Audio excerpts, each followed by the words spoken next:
Hey, I'm Angie. And I am Aislinn. And I'm Carly. And today on the Food Hero Cooking Show, we are going to go over setting up your cooking station, and then we're going to make my personal pizzas. And a food hero is fun. Yeah.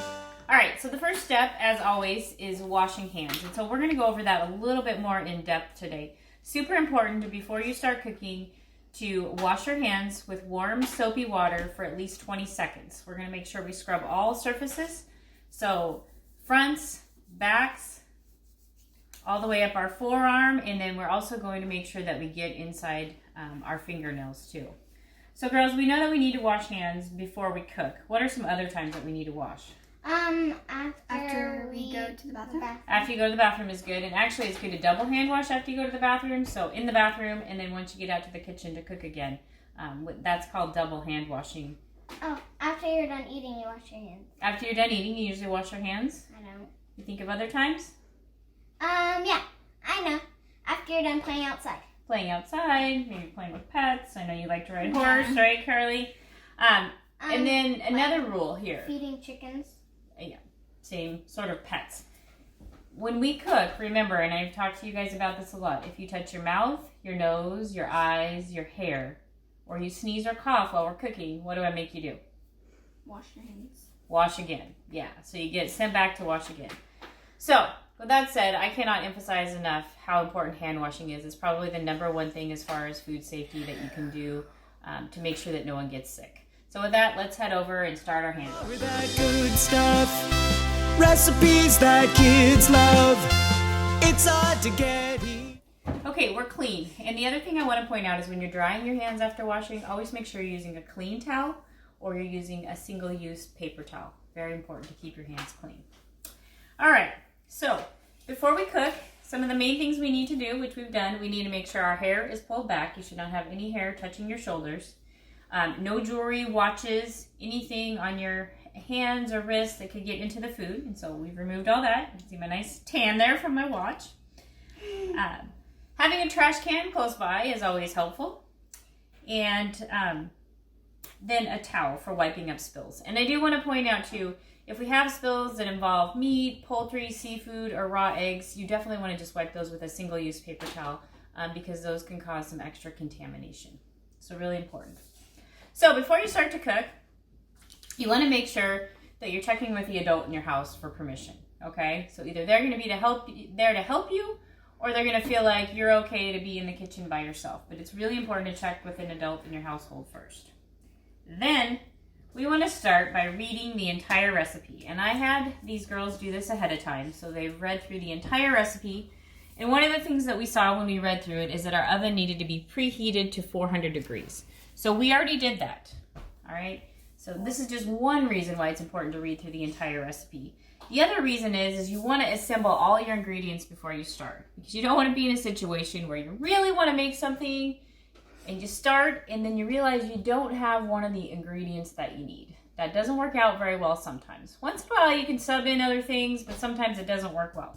So you want to make sure you have all your ingredients, and then you can assemble all of your ingredients as we have done here. So this is actually, there's a French term, it's actually called mise en place, and that means having everything ready to go so that your recipe is super simple to put together once you're ready to do that. Mise en place.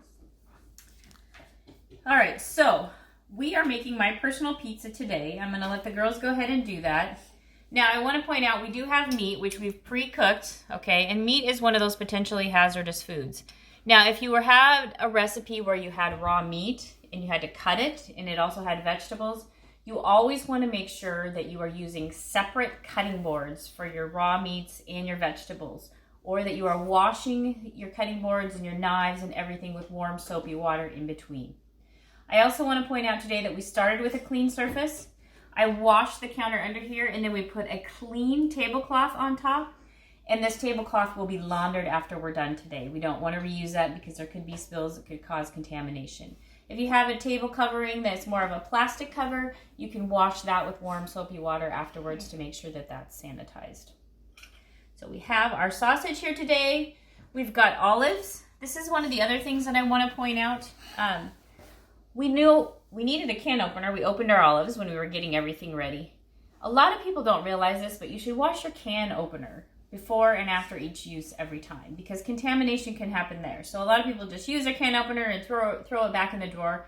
But this is one thing, when you're cleaning up and when you're getting ready, it should be washed in warm soapy water as well. So we'll wash that again today when we get to our cleanup part. All right, so in addition to sausage and olives, we've got cheese for a topping. We've got our sauce.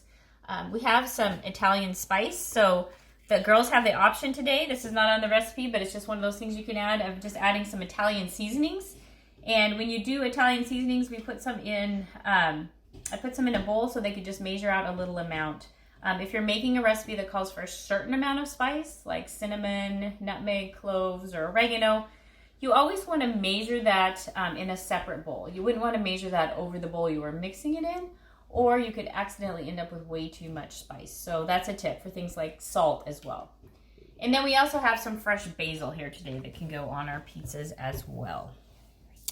All right, so when we read through the recipe, the other thing that we saw is that we want to lightly toast our English muffin. Okay, so we have already done that, and I'm gonna go grab that. You girls can wait here. We put your English muffins in the toaster for you. Okay, and the reason this recipe calls for lightly toasting the English muffins before we start is just so that the sauce won't get in there and make them soggy. So I have a sheet pan here. I put parchment paper on here for easy cleanup, but you don't need to have parchment paper. Any sheet pan will work. So I'm going to let each of the girls are going to build 2 pizzas today. All right, and so we got out spreaders for each of you. All right, and we have sauce. So you guys can go ahead and start putting your sauce on. Take turns there and spread it around. And while they're doing that, I have a few other tips. So some of the other things that you want to make sure you're doing when you're in the kitchen, we all have clean aprons on, so you want to make sure your aprons are laundered after each use, and that when you're in the kitchen, you are wearing long pants and closed-toed shoes. This is mostly to protect yourself. You should also be wearing short sleeve shirts. You don't want long sleeves getting into the food. So if you happen to wear a long sleeve shirt the day that you were cooking, you could either make sure that that was securely rolled up or switch to a short sleeve. Yeah, yeah, yeah. Being a food hero is fun. Yeah, yeah, yeah. Kids can help you make the meal. Wash hands first to keep it real. They can stir or they can peel. Help them. These are ready to go, so I'm going to go ahead and pop these into the oven for about 5 to 7 minutes. All right, so while those are baking, the girls and I are going to get started on cleanup. So that's an important part also of cooking, is making sure that you're cleaning everything up. So we're going to wash everything in warm soapy water. And then any leftover ingredients, we're going to make sure that we cover these and get these back in the refrigerator for the ones that need to be refrigerated. Another important point regarding food safety. While we're on the topic of food safety, I also want to note that another time you should wash your hands is anytime you're handling raw eggs. So if you had an egg in a recipe and you were cracking that egg after you finished with all of that, you would definitely want to wash your hands again before you proceeded with cooking. So we've got a final product here, looking beautiful. Looks like Aislinn's already dug in there on hers. She couldn't wait. She was so hungry. So with that, we're going to sign off today. Just one more tip for you. Make sure if you have leftovers, you get those into the refrigerator as soon as possible to maintain food safety. And just keep in mind, the kitchen can be fun as long as you do things to make sure that you stay safe and organized. So until next time, we'll see you later. Bye! Being a food hero is fun. Yeah, yeah, yeah.